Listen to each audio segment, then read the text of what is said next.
भंडारण मैंने आपको बताया था लास्ट वीडियो में भी कि वस्तुओं का भंडारण करना ज़रूरी होता है, क्योंकि जिससे हम समय पर ग्राहकों की ज़रूरतों को पूरा कर सकें। वस्तुएं जब तक नहीं बिकती तब तक हमारे पास सुरक्षित हमारे भंडार में रहनी चाहिए। तो वस्तुओं को भंडारण करने का पहला तरीका है शेल्फ एंड रैक्स, यानी कि सेल्फवेयर रैक। तो सेल्फवेयर रैक क्या होते हैं कि आपने देखा होगा दीवारों के साथ इस तरीके से ऐसे लंबाई में सेल्फ बनी होती है, या फिर लोहे या लकड़ी के रैक बने होते हैं जो दीवारों के साथ लगे होते हैं, जिन पर हम वस्तुएं रखते हैं। आप रिटेल स्टूडेंट्स कभी भी आपने स्टोर्स में देखा होगा कि वहाँ पे स्टोर में दीवारों के साथ रैक लगाए जाते हैं ऐसे ऐसे, जिसमें खाने बने होते हैं, उनके अंदर वस्तुएं रखते हैं। तो वस्तुओं को हम किसमें सुरक्षित भंडारण करके रख सकते हैं? सेल्फवेयर रैक में। तो अब इसमें क्या क्या सावधानियां होनी चाहिए? सबसे पहला, सेल्फवेयर रैक एक लेवल में होने चाहिए। सेल्फ रैक सीधे एक ही लेवल में होने चाहिए। अगर ऊपर नीचे होंगे तो वस्तुएं सही प्रकार से नहीं रखी जाएंगी। नेक्स्ट है निर्माता के निर्देशों का पालन करना।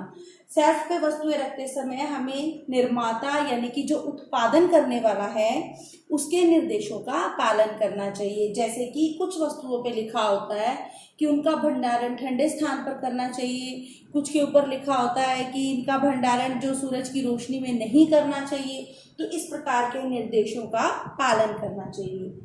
आगे है सेल्फ रैक दीवार के साथ फिक्स किए गए हों। जो सेल्फ और रैक है वो दीवार के साथ फिक्स हो। अगर फिक्स नहीं होंगे तो उनके गिरने का खतरा बना रहता है। नेक्स्ट है ऊपर के रैक में वस्तुएं रखने के लिए सीढ़ी का प्रयोग करना। अगर रैक की ऊंचाई अधिक है, सेल्फ की ऊंचाई अधिक है, तो वस्तुएं रखने के लिए सीढ़ी का प्रयोग करना चाहिए। अगर हम किसी भी कुर्सी या टेबल का प्रयोग करेंगे तो गिरने का खतरा अधिक होता है। नेक्स्ट है कर्मचारियों के आने जाने के लिए रास्ता।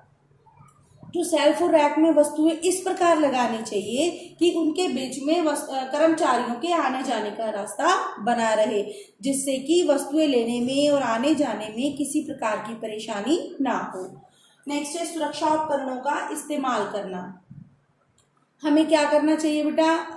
भंडारण करते समय सुरक्षा उपकरणों जैसे कि दस्ताने हैं, खास तरह के चश्मे हैं, हेलमेट है, इस प्रकार के उपकरणों का इस्तेमाल करना चाहिए, जिससे कि चोट लगने का खतरा ना हो। नेक्स्ट है वस्तुएं सही प्रकार से रखना। वस्तुएं सही तरीके से सही प्रकार से रखनी चाहिए, जिससे कि वस्तुओं के गिरने या टूटने फूटने का खतरा ना हो। नेक्स्ट है अधिक भारी वस्तुओं को नीचे के रैक में रखना। जो वस्तुएं बहुत अधिक भारी होती हैं उनको नीचे के रैक में रखा जाता है, क्योंकि ऊपर रखने में परेशानी होगी और बाद में उठाने में भी उनको परेशानी होगी और रैक के गिरने का खतरा भी बना रहता है। इसलिए भारी वस्तुओं को नीचे के रैक में ही रखना चाहिए। नेक्स्ट है पैलेट्स। तो पहला हमने किया था शेल्फ और रैक, अब दूसरा है पैलेट। पैलेट क्या होता है बेटा? आपने देखा होगा फ्रिज है या कोई भी भारी चीज़ है उसको रखने के लिए नीचे एक तरह की चौकी या कुछ इस तरह का इस्तेमाल किया जाता है, जिसके ऊपर हम भारी वस्तुओं को रखकर आसानी से उठा सकते हैं या आगे पीछे कर सकते हैं। उनको बोलते हैं पैलेट। तो जब हम पैलेट का इस्तेमाल करें हमें सही पैलेट का प्रयोग करना चाहिए। वो पैलेट किसी प्रकार के टूट फूट या खराब पैलेट ना हो। ऐसे पैलेट का प्रयोग नहीं करना चाहिए जो भार सहन ना कर सके। हम पैलेट का इस्तेमाल भारी वस्तुओं के लिए ही करते हैं, और अगर पैलेट ऐसा हो जो भारी वस्तु रखते ही टूट जाए तो इस प्रकार का पैलेट प्रयोग नहीं करना चाहिए जो भार सहन ना कर सके। नेक्स्ट है वस्तु के अनुसार पैलेट का चुनाव करना। जिस प्रकार की वस्तु है उसी आकार और उसी प्रकार के पैलेट का चुनाव करना चाहिए। अब तीसरा है स्टोरेज ऑफ डेंजरस मटेरियल, खतरनाक सामग्री का भंडारण।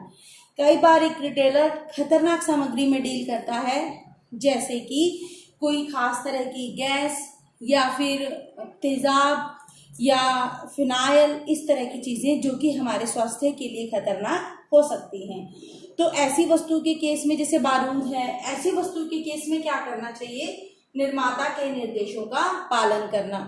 जो निर्माता के निर्देश दिए जाते हैं वस्तु के ऊपर, उन सभी निर्देशों का पालन करना चाहिए। नेक्स्ट है बहुत अधिक मात्रा में भंडारण नहीं करना। खतरनाक सामग्री का भंडारण बहुत अधिक मात्रा में नहीं करना चाहिए, जिससे कि खतरा बढ़ जाता है। एक लिमिटेड मात्रा, एक सीमित मात्रा में ही उसका भंडारण करना चाहिए। नेक्स्ट है सुरक्षा उपकरणों का इस्तेमाल। खतरनाक सामग्री को हैंडल करते समय, उसको संभालते समय सुरक्षा उपकरणों का इस्तेमाल करना चाहिए, जैसे कि हेलमेट है या दस्ताने हैं या मुंह पे लगाने वाला मास्क है। इस प्रकार के उपकरणों का इस्तेमाल करना चाहिए। यह देखना कि किसी प्रकार की लीकेज ना हो। यह देखना कि खतरनाक सामग्री में किसी प्रकार की लीकेज ना हो, जैसे कि अगर किसी कंटेनर में तेजाब है, अगर वो गिरा तो जो जिसका भी हाथ पैर लगेगा उस पे तो वो जल सकता है। तो यह देखना कि किसी प्रकार का कोई नुकसान या लीकेज ना हो। कर्मचारियों को ट्रेनिंग देना। कर्मचारियों को ट्रेन करना चाहिए, उनको ट्रेनिंग देनी चाहिए कि खतरनाक सामग्री को किस प्रकार रखा जाता है, कैसे संभाला जाता है। नेक्स्ट है समय समय पर जांच करते रहना।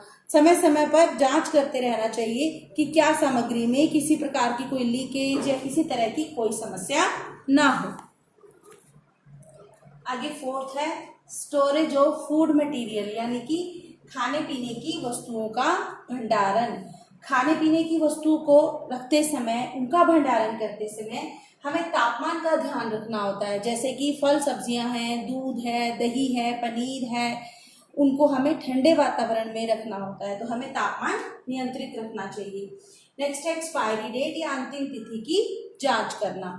वस्तुओं के ऊपर उनकी एक्सपायरी डेट लिखी होती है, जिस तिथि के बाद, जिस डेट के बाद उन वस्तुओं को इस्तेमाल करना स्वास्थ्य के लिए हानिकारक हो सकता है। तो हमें वस्तुओं का भंडारण करते समय उनकी एक्सपायरी डेट या अंतिम तिथि की जांच करनी चाहिए। एक्सपायर वस्तुएं या जो वस्तुएं खराब हो चुकी हैं उनको अपने स्टोर से निकाल देना चाहिए। नेक्स्ट है साफ सफाई रखना। जहाँ पर खाने पीने की वस्तुओं का भंडारण किया जाता है वहाँ पर साफ सफाई रखना जरूरी है। नेक्स्ट है सही तरीके से पैक करना। तो खाने पीने की वस्तुओं को सही तरीके से पैक करना चाहिए, नहीं तो उनमें सीलन आ जाएगी या वो वस्तुएं लीक या खराब हो जाएंगी। आपने देखा होगा बिस्किट्स है, नमकीन है, अगर उनका पैकेट एक बार खुल जाए तो वो थोड़े दिन, 1-2 दिन में उनमें सीलन आ जाती है, गिले गिले हो जाती है। तो इस प्रकार के ध्यान रखना चाहिए कि वो सही तरीके से पैक हों।